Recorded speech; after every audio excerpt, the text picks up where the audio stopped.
Everyone here is learning what life was really like. They've traveled back to 1628, to the roots of a nation. Can this group of strangers live by 17th century laws and build a prosperous community? What will become of them in this new world?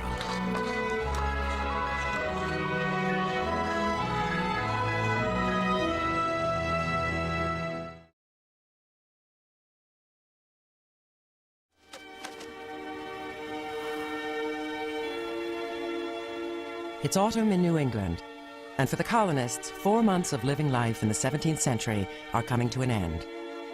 They have just a few days left in 1628. It's gonna hurt to walk out of here, actually, because I know that I probably will never learn as much as I have the summer of 1628 once I go back into the 21st century. I mean, we are living the very roots of what the United States is based upon. Whether or not this colony would have succeeded in the New World is now at stake. Tomorrow is their final assessment.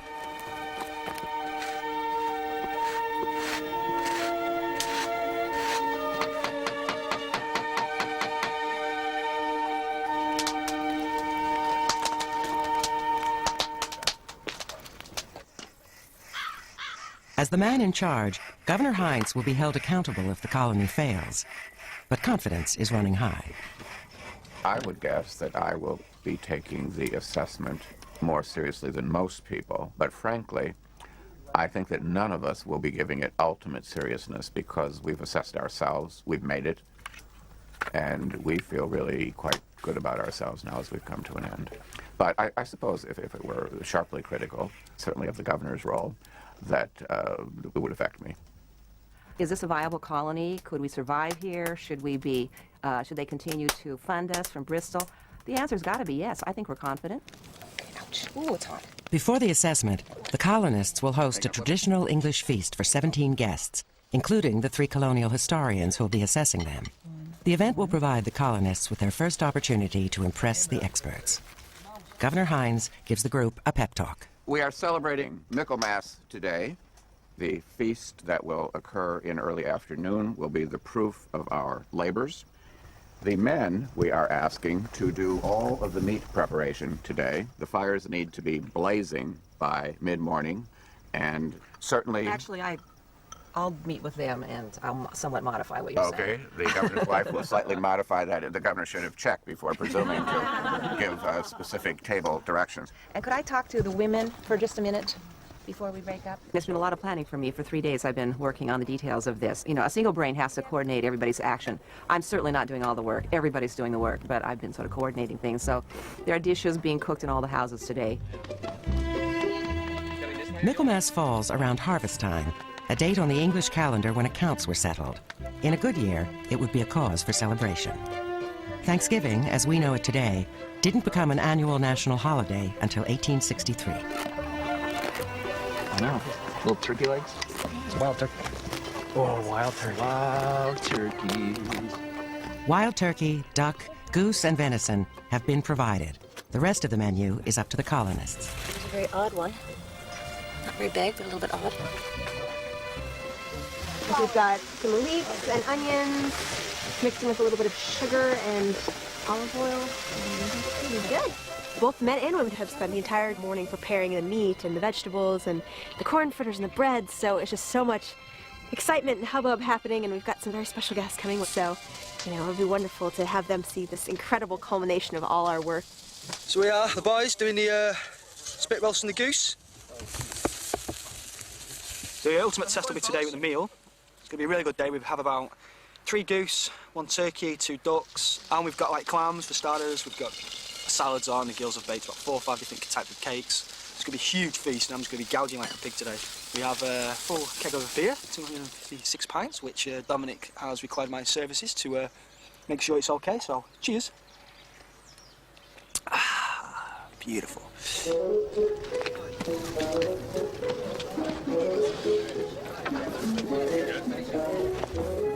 The colonists have pulled out the best cups and plates they can find, tableware suitable for the occasion.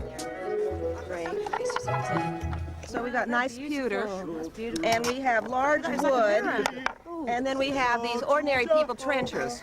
But in our society, we only have trenchers for everybody. It's blinding, that cup. I don't think ours ever look like that. I really do.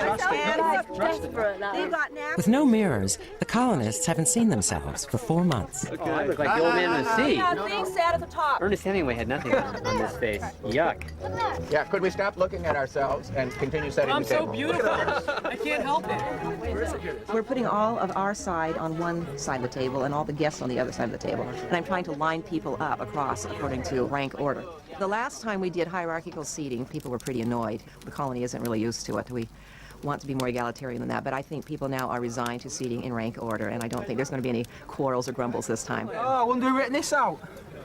I think that some of the other servants are a little frustrated because we'd all hoped to, including myself, we'd all hoped to sit at one end of the table together, and instead we kind of got split into two ends. So Jonathan, Craig, and myself kind of got stuck down at the kiddie table with the Verdestia kids and some of the other children who were visiting. So we're a little offended by that one, but... Hey, everyone. They're coming. The guests are here. 4.5 months ago, these living history experts from England and the United States joined forces to prepare the colonists for life in 1628. I know. So go on, tell me, what was the worst? What was the worst? Yeah. Getting up at 5 o'clock in the morning. The fog is the worst. That was the worst, yeah. Do you think we've changed much, or? You all look really well. Right, yeah. Your bones sticking out than I ever felt in years. It's a good thing. The 3 most important guests are the last to arrive, the team of assessors. Our task is to make an assessment of how the people here had used their time, how well they had absorbed themselves into the role, and also as a historical venture, how viable it would have been, and whether or not, as representatives of the financial backers, we would recommend that they continue this colony or whether they would dissolve it. In the 17th century, pretty much every colony had unrealistic expectations placed upon it. 17th century colonies in New England and in America were seen as get-rich-quick schemes by the investors. They were the internet stocks of their day. And of course, like those stock investments of today, most of them ended up being tremendous disasters. It's estimated that more than 50% of the early settlements failed as commercial ventures and were shut down. We're waiting for the clams at this point. Our Plymouth guests, you can see where you are sitting at the table by this seating chart here, all quite proper. And after you've seen that, you can pick up a cup from your assigned place and fill up on beer or wine or aquavita. Good beginning. I've spent a lot of my time looking in the 17th century at the material culture and how people use their material possessions and their spaces. And it's fascinating for me to walk through this village and look at what choices they've made.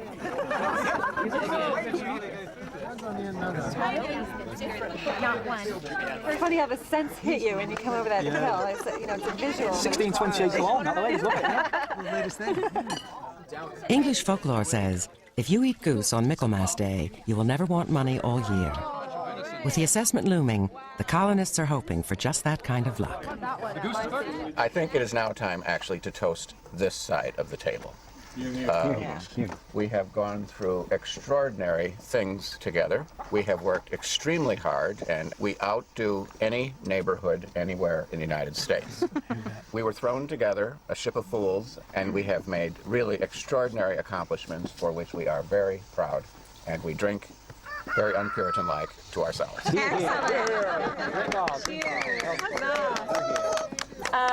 There is one person sitting here amongst us without whom this meal would not have happened in such an incredible way. So if we could all raise our glasses to Miss Carolyn Hines, that would be lovely. To Carolyn, the governor! Sorry, the governor's wife. It's time for some after-dinner entertainment. In the 17th century, the English were known to play games like Kick the Dwarf and Stone the Bird to Death. But the colonists have devised their own competitive games, going head-to-head with their teachers to show how far they've come. 6, 7, 8. All right, fine. The official winner of the bucket lifting competition is Mr. Paul Hunt. Ladies and gentlemen! On your mark, get set, go.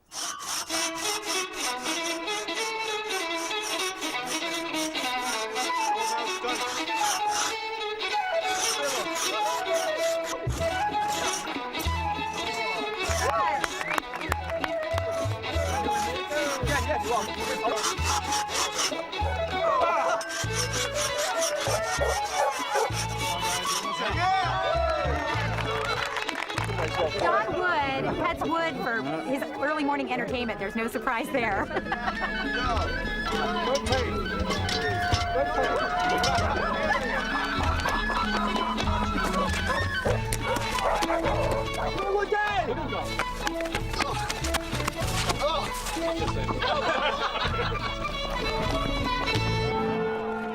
The colonists win 3 games to 1.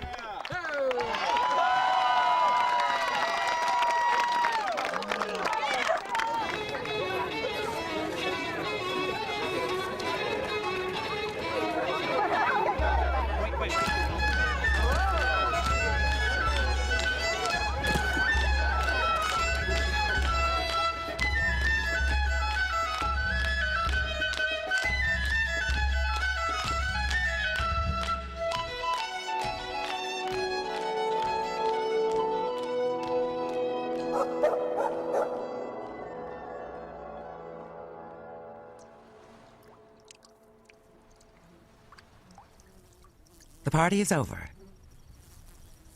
It's the day everyone's been working towards. In 24 hours, the fate of the colony will be decided. I think you're looking at what makes a 17th century colony succeed. It seems to be backers who are willing to back them and a community that's able to hold together.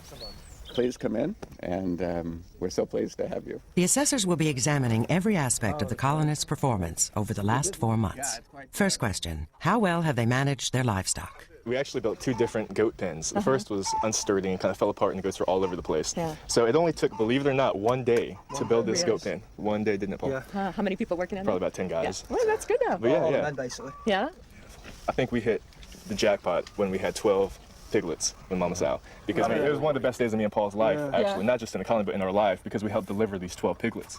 So how many eggs are you getting a day? Well, I have a little chicken record. Oh my goodness. So I can show like an average of... Oh, look at this. Our first bookkeeping. I would say an average is in the 20s. The lowest being 18 was the lowest we've had in a day, and the highest was 29 in a day. Although the colony's livestock have provided fresh eggs and milk, the bulk of the colonists' diet has been dried grains and salted meat and fish. I'll take you through the fish first. Sure. Great. So hold your noses. Dominic Muir has been in charge of rationing provisions from the start. So, this is the bacteria I was talking to you about. Yeah. Now, we soaked this, and it doesn't smell too bad, does it? When you get close. When we put it in the pot, it was pretty fine, and then it tasted absolutely fine. The colony's biggest challenge this summer has been to harness the area's natural resources of fish, fur, and lumber. The aim was to export these commodities to repay their investors back in England. When people think of New England in the 17th century, they think of Puritans and Massachusetts. And to realize that there was a part of New England that was settled even before Massachusetts was, that it was not settled by Puritans, that it was settled by fishermen and fur traders and lumberjacks. It's the story of the other New England. The story of this colony started 4 months ago. Under the original governor, Jeff Wires, their first commercial project was planting corn. The intention was to use the harvest to trade for furs with local Native American tribes. How long is this going to take? 2 days to do? 3 days? The way we're going, mate, 2 weeks. A week ago, they harvested a modest corn crop. Okay, 10-minute break. Hey! Got a pint! Another commercial venture was the crafting of local timber into spars used for ships' rigging. They produced just 100 for export. Assistant Governor Don Wood led the workforce. I wouldn't say that we really have found our niche, our commercial niche as a colony at this point. I think we've proven that we have manpower that is willing and able to do things, and that can actually do quite a lot of things in a small amount of time if needed. We haven't always done that. I think fear of death would have focused us tremendously. It has that effect. After 3 months, the colonists had raised less than 10% of the revenue needed to pay back their sponsors. Cape merchant Jack Lexa was sent in as a company official to shake things up. What do you see as our best bet to make a profit here? If these small ship spars are useful, it'll be those and corn trade for pelts. Okay. And perhaps pork. I think pork is going to be the bonanza. Then the other option is to, get another boat that we can go out and get to where the big fish are. The colonists took the boat out many times, but their total catch was just 4 fish. The first fish. It's hard to know whether to go on and feed the colony or use this for bait. The fishing was a point that we talked about. We decided that 4 mackerel really was not a good market, their favorite. Oh, shoot. The line broke. They didn't seem to make too much progress on the financial goals. That was really troublesome. Other business ventures are also in question. The biggest potential for profit lay in the fur trade. We were appalled with what we found with regard to the trade and the terms they had negotiated with the Passamaquoddy. The first attempt to trade for furs between Governor Jeff Wires and the local Passamaquoddy tribe failed. Unfortunately, we cannot trade for less than what I've expressed to you.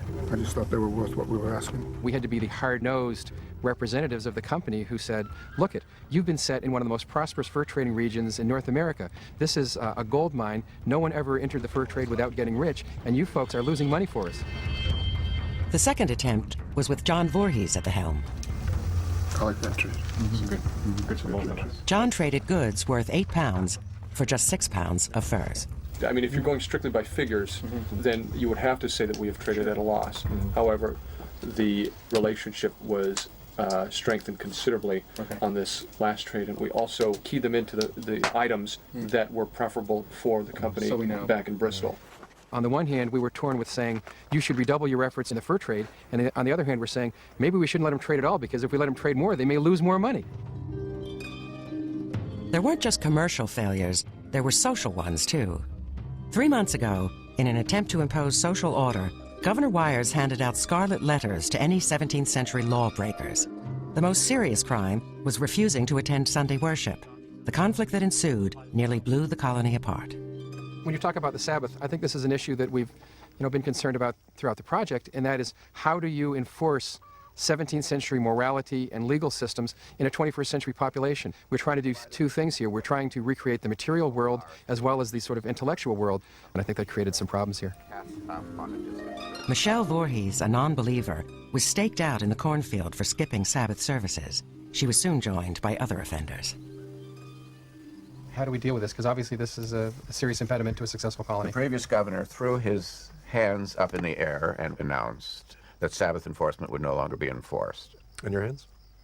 As soon as I became governor, I put the Sabbath issue back on the table. But wasn't an idea that people were willing to wrap their minds around. So it was a dead-end fight, and it didn't do the colony any good. Is it over now? I mean, that... No, it's not over. Okay.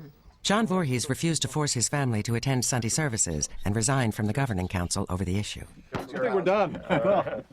It was urged on him that he ought to be there and he ought to get his wife and his kid there as well, because that's what somebody on a governor's council would do.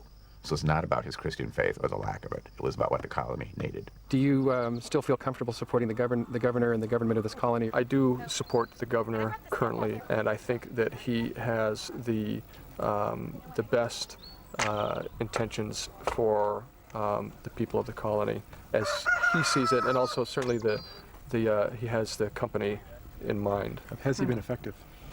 He has been effective in his use of counsel. The assessors retire behind closed doors to make their decision. We've seen sort of an interesting dynamic here, the way the colony's been run and organized, and I think that raises some serious questions. I found particularly myself looking at the role of governor, the kind of exalted position that office holds in the 17th century. I think people feel very uncomfortable with that in a 21st century context. But yet, the other colonists here support the governor in the same way that they would in that exalted role. Indeed, they seem to bend over backwards to support a governor that they're not 100% behind or even necessarily like. Yeah.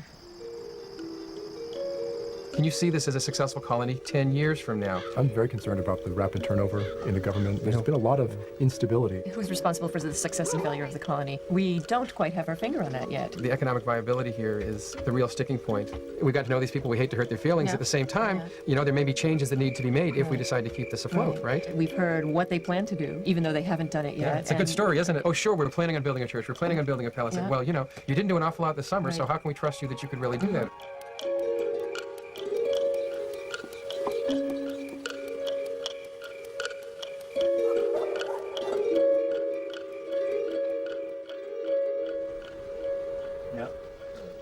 The colonists await the assessor's verdict. Yeah, corn is big. We've already proven that we can survive. We've already proven that, we can actually come up with some creative endeavors to make this colony interesting. So I hope the assessors see all this and say, hey, you pass. We always are very happy to congratulate ourselves on the community that we've built here and stuff. But did I do everything I should have done? Did we do everything we should have done? I'm really hoping they get it right, and I'm hoping we gave them the information they needed, because I've been assessing all along how we're doing in various dimensions of this experience. And if I feel like the things we thought were quite good, they don't recognize, I'm going to be wounded and annoyed and probably want to argue with them. We have felt it appropriate to provide you with a copy of the letter that we're going to be sending on to your backers. All right. I will assemble the community and read it to them. Excellent. I appreciate your interest and your diligence. Very good. Can everybody please meet in the center of town?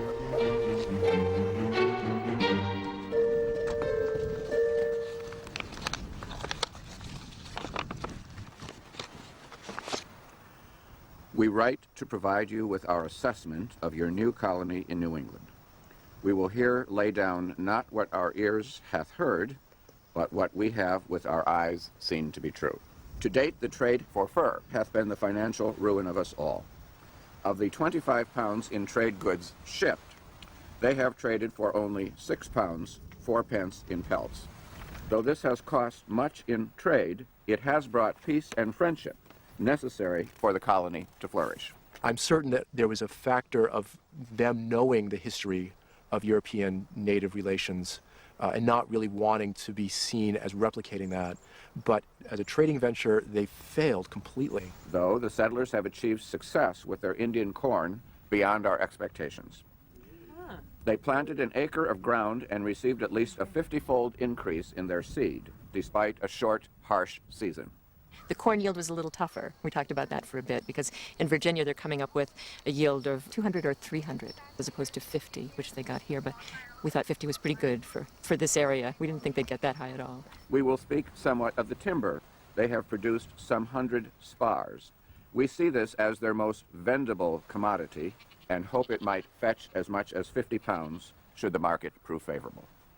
They have proven thrifty and prudent in their husbanding of the stores provided them.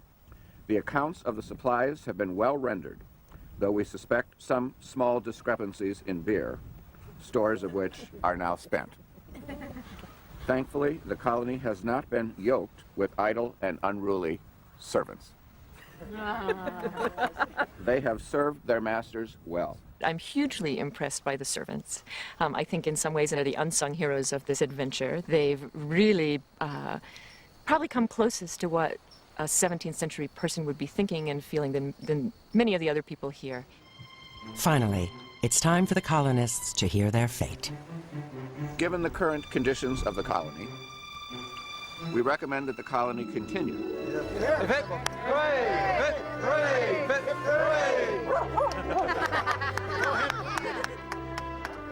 Though the colony be presently well ordered, we have found that laws have been indifferently enforced. We are troubled that attendance at Sabbath is no longer enforced. Governor Hines is a godly man whose true calling is for the church. We recommend a new governor be sent from England so that Mr. Hines may attend to his flock. The man selected as new governor must be able to rule the colony with a firm but fair hand, taking counsel where needed. In everything, your faithful servants, New England, Michaelmas, 1628. We passed. People were generally satisfied with the report. Yeah, I thought it was good. They actually said almost all the things that have been my opinion about the colony all along, too. So I'm actually pleased. I mean, we didn't do everything right. We did a lot of things right. Emily, and, what are you going to do now? That's what they saw, too. Pass. Rather than a fail. Agreed. Definitely a pass. Definitely a pass. Yeah, they're not going to cut us off. A fail would be they're recalling us all or cutting our funding. Yeah. No more barrels coming over. The unified front that they presented to me was important because as backers, the last thing you want to support is a colony that's falling apart. So the fact that they had enough cohesion, enough sense of common identity that they could unify in the face of the outsider, I thought was a very healthy sign. If they hadn't been able to do that, I think we would have been a lot less inclined to recommend that the colony continue. It seemed like they thought we were a success, like a measured success, but, successful enough. And that's the way I kind of feel that we are. I really admire them. They've created a community here. They've given us a look into the past that we could not get in any other circumstance. I'm really pleased. I'm really satisfied. I thought that was good. The spirit of the past carried through. It really kind of gave you a sense that they were getting something fundamentally right here. After 119 days in the colony and 238 goat milkings, the colonists visit the goat shed for the last time. Okay, I'm by the goat shed where Don and Dominic are about to milk the goats. And they're going to drink the milk straight from the goat's teats. I'm going to get it over with quickly. No? Fine? There you go here. Fine, isn't it? Can't believe I'm doing this. Do you want me to squirt it? It's fine, it's just milk. It's warm. The colonists gather together for one last evening as a community. How's everyone feeling? Nostalgic. It's weird, isn't it? Sad, very sad. Very, very sad. What I'm going to miss are the evening chats with these guys. Yeah. We've been through a lot, mate. An awful lot. Seeing you desperate and wet in the fog. I can't wait for a shower. I just cannot wait. No, I'm really going to miss everybody here. Definitely. I'm going to miss all the friends I made. I'm going to miss being able to do stuff like this. We're not just individuals here. We are a colony. We are a community that, without each other, there is no way that we could survive. It's just not possible. In the 21st century, you will have an argument with someone and you just decide, I'm not going to deal with them anymore. But the difference is here, you need to just move beyond it. You know, we need to take these lessons back with us. We keep saying, we're not going to be here anymore. But I don't really understand how that's going to be. It's so strange. On the hill behind me, there's a bunch of crazy people up really, really early to watch the last sunrise here before they cart us out of here. And I guess I'm about to go up and join them. Oh, look, here's part of a morning ritual. Mr. Hines throwing out the night's deposits. Morning, girl. Morning. Pretty chilly, isn't it? Morning. Paul and Julia. Many people as our Julia! Wake up! Voorhees, lads! I got it on you. There it is. There it is.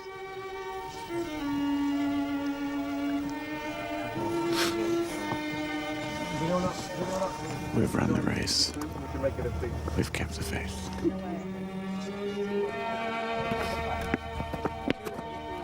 Why'd you want milk for that? You going for a swim? Well, all right, if you're going, then I'll go. I need to wake me up anyway.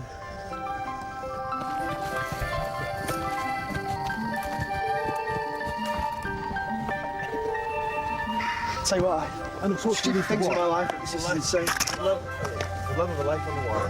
So what, I mean, what is it now? About 10 degrees out here? About minus 50 degrees in there. Exactly. The water is all right.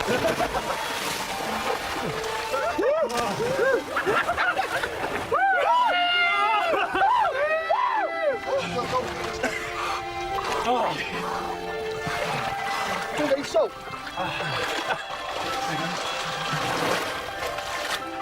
Someone pass me that blue blanket, please. That was insane. Well done, boys.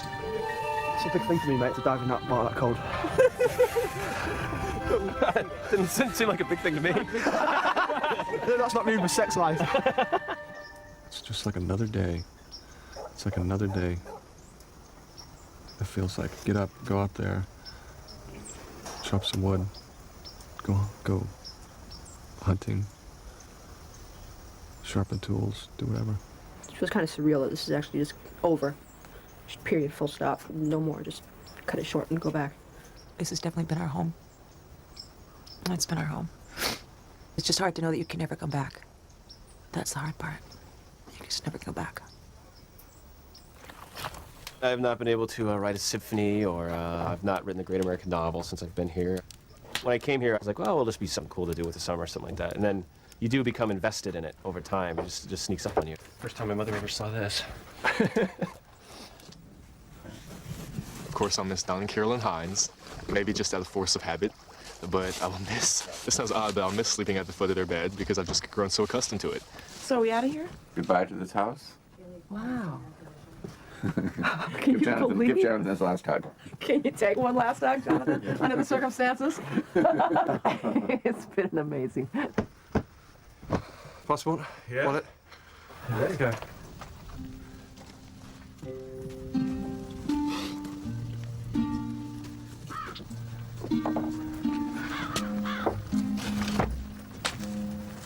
One whole summer in that room.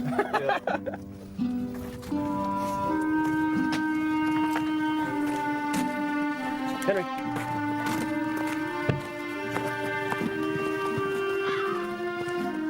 Don't get bored.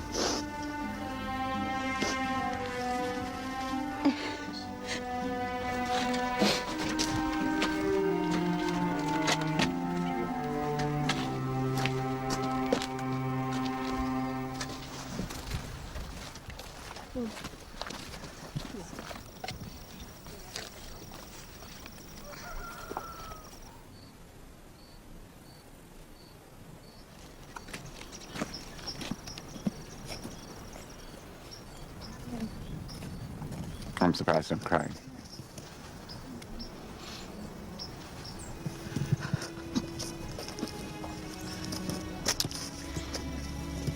I don't know, just overcome, I guess. We've been through a lot, and we made it, and I was never sentimental about the project the whole time, so I guess I was saving it for the end. No, gosh. Okay. It's been quite a time. Farewell the village.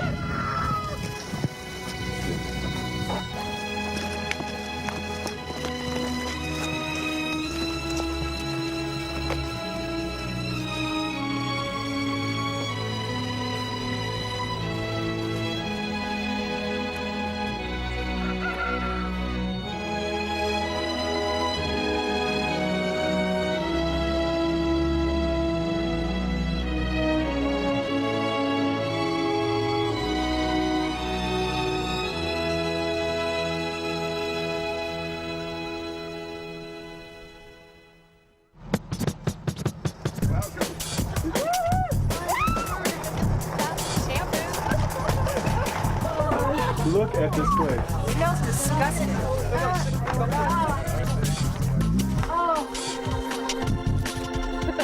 All I need is a news skit. Oh my God. Your ravished hair feels repaired. We're standing here in all of our clothes, and they're staring at us. It's hilarious. 104. Oh, my first dollar bill in 4 months.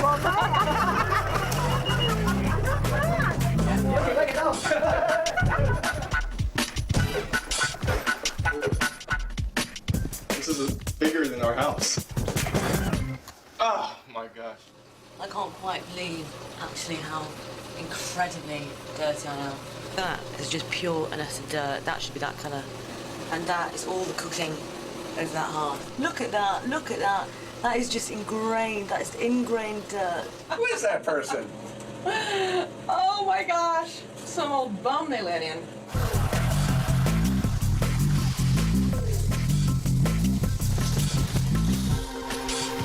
Very proud of this staff mother. You know what else I want to do? Take a proper shit.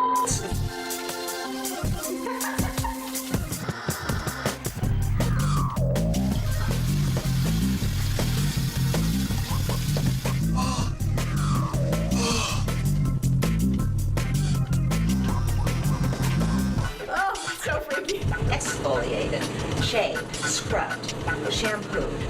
I think I'm clean at last. Thank God I'm clean at last.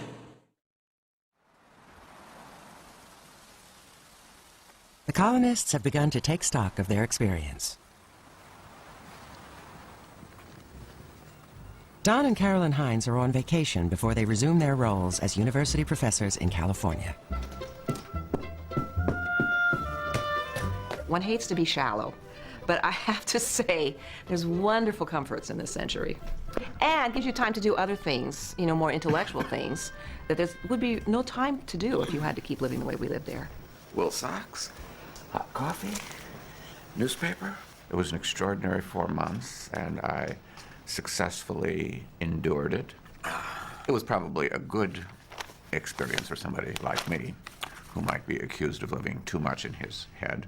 There was always the survival issue and getting along with everybody else in the colony and the hard life, and surely these people did not spend all of their time thinking about God and religion. Get the ball! Come on, get the ball! Jeff Wires, a Baptist minister, was the colony's first governor. The experience has given him a new insight into American history.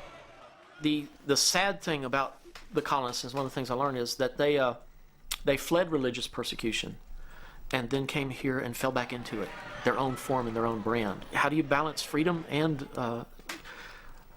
a need for purity? You know, we still haven't found the answer in this nation. I realized what a bubble I have lived in this Bible Belt. I just imagined that at least the Christians would all, in a way, believe the same, and I really had no idea how many different angles there were to even the Christian belief. And it was very difficult just coming to grips with that. But it was a huge learning experience, and I'm glad that I was able to do that. Okay, back out there. Let's go. Same time. The role of governor presented many challenges for Jeff. It did turn out to be a massive job. It really was management and PR and personnel administration, just like today in any business. And there were real 21st century issues and needs that everybody brought. Didn't mean to, didn't want to, but they brought them. Rather than embrace the governorship of Jeff Wires, we did a fair amount of resistance, which I don't think that they would have done it, and certainly not from the house of the pastor. And it had to do with ideas brought in from outside the project, knowing that we're sort of on the left politically and they're on the right politically, and yet he's the governor and we're an authority under him, and we didn't really like that. And so we let, in that sense, 21st century values guide our conduct. I think I could have been a much more morally exemplary human being. I guess I sometimes feel that a certain amount of bickering and infighting and undermining that I was content or even pleased to engage in was not a man of God at his best.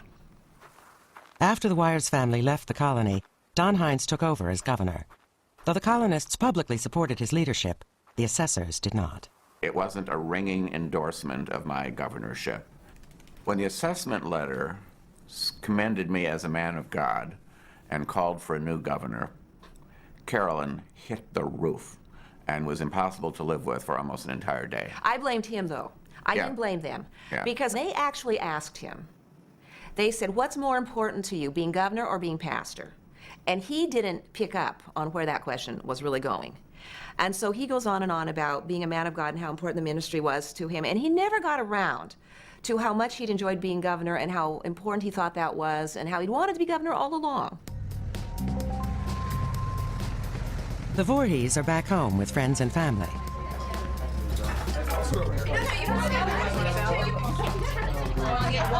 Still reminds me of dinner on the colony. Toast to the colonists. John yourself. Well, the thing is, it's time to stop living in the past. Michelle may be back in the kitchen, but after months of slaving over an open hearth, she's there on her own terms. I'm so grateful that I live now and that I am a woman now.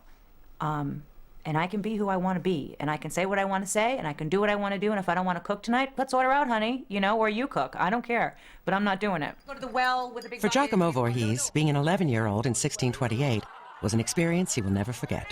Cheers to Giacomo for all the buckets of water that he carried. At first, I didn't even want to go, to be perfectly honest with you, but my mom and dad both really wanted to go, so I figured, hey, I've got really no choice. So I went, and it was really hard at some points, but overall, I learned a lot of stuff on the colony that there's no way I could have learned at home. No matter what you read or you hear about or what someone tells you, you still can't have the actual experience, which was something that we actually had, which I'm really thankful for. I'm so proud of him and, you know, happy to be his father. And he is the type of kid who approaches a situation and is not daunted by the intensity of it. It has changed him in a lot of ways. Jonathan Allen is now reunited with his partner, Sean. His time in the colony has had a profound effect. Being gay and living in this era where that was absolutely not accepted was probably one of the most difficult challenges I had to overcome. Because how do you embrace something that doesn't embrace you? You're trying to live in this era where you would have been killed. I went to this experience a devout Christian, Southern Baptist. I met some fellow Southern Baptists in the project and didn't really see eye to eye with them, certainly on some issues. And that made me actually change my mind. I no longer want to be Southern Baptist. I want to find a religion that embraces me for who I am, because no one will tell me that God does not love me and embrace me for who I am. I came out of this experience going into the 21st century, so curious about what else is out there. Dominic Muir is back in England and is considering joining the clergy. There's no doubt that my faith became stronger out there because I was hit by either these enormous feelings of homesickness or general where's my life going feelings. On any number of occasions, whenever I was in trouble, I would rely on my faith rather than phoning a good friend or speaking to my parents or whatever. There's no doubt about it that now my priority is to work out what God wants me to do. I think we have so many distractions and so many choices in the modern world that in some ways we're at a disadvantage, because I think we're never allowed to settle and be happy and remain faithful to one cause. We're always tempted away by something. Paul Hunt has been tempted all the way to Thailand, where he's working as a bartender.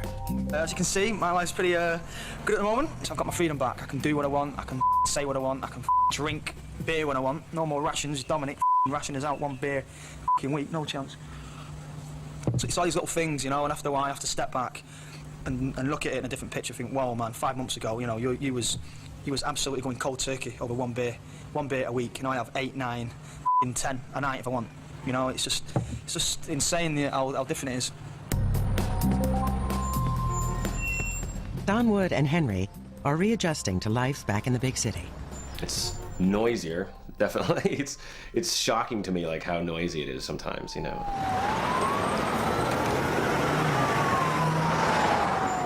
All of us together were cut off from the outside world, but individually you were completely connected to all these other 20-odd people or something. Here I'm in a community of 9 million and absolutely not connected to anybody.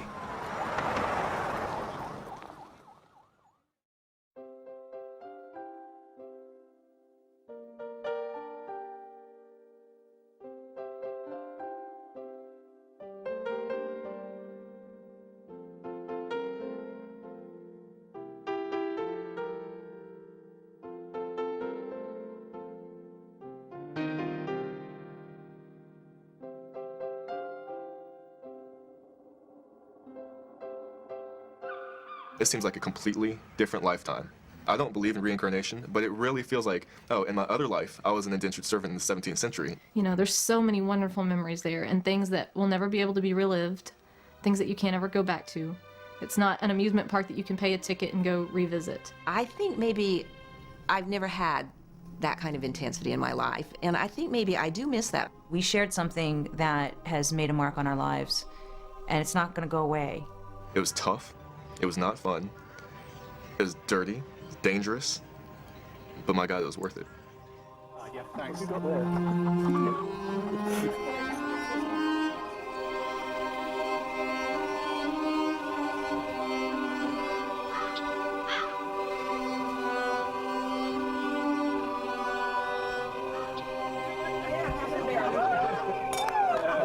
to 1628. See the web-exclusive diary cams of the colonists at pbs.org, where you can start your own PBS program club today. Would you have survived on Colonial House? Take our online quiz and see.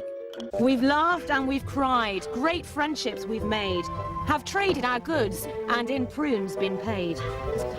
Well, what more can one say of colonial life? It's hard as a woman, a servant or a wife. The men go to meetings, Don, Dave and Jack. And of course, lovely Carolyn, hiding round the back. I'm sure when we leave, we'll feel slightly bereft. This magical place, in all of its glory, will remember forever our colonial story.